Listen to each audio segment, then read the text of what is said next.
Sweet, match made in heaven. So we invited him to come over to Mallorca with us, where Nolan was. Now, at the time, and I know he won't mind me saying this, Griff was a bitter, angry fucking man. Right? Just split up with his girlfriend.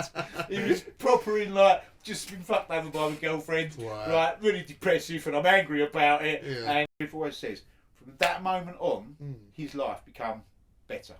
Really? Okay?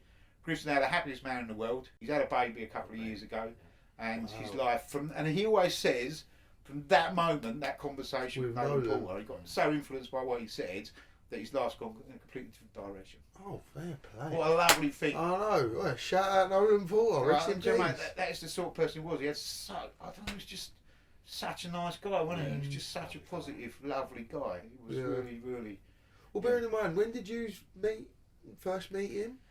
2019. No. 2019. Yeah, it was 2019. 6 years. That's not a long time in the grand scheme of things for someone to have that much influence. Yeah, but what happens, and this is the real gutting thing about it, is we did 2019 with him, alright? He was going to come back in 2020.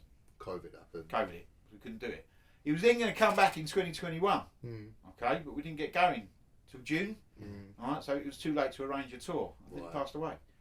And he was up for coming back every year with us. He was like, he had such a good time with us. You know? Bearing in mind, he played with the Stone Foundation and he was good friends with everyone else. We had a brilliant time with him, you know. And I was really looking forward to it. I was thinking, a yearly tour with Nolan Porter for a couple of weeks. I'm up for that.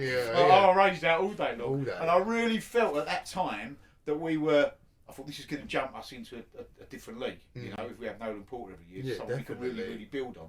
And I think Nolan felt the same as well, you know, because he had a great time with us. And we were all talking about, the future years and this, that, and everything. And there wasn't any, you know. And that's a real gutter. That's the two things that I could really kick for COVID. One was the fact that we never got to play with Nolan Porter again. And two was the fact that we didn't get to see Sharon's dad, before he passed properly because of COVID and what else. So that's my two regrets from COVID and such. But he's he was such a great guy, wasn't he?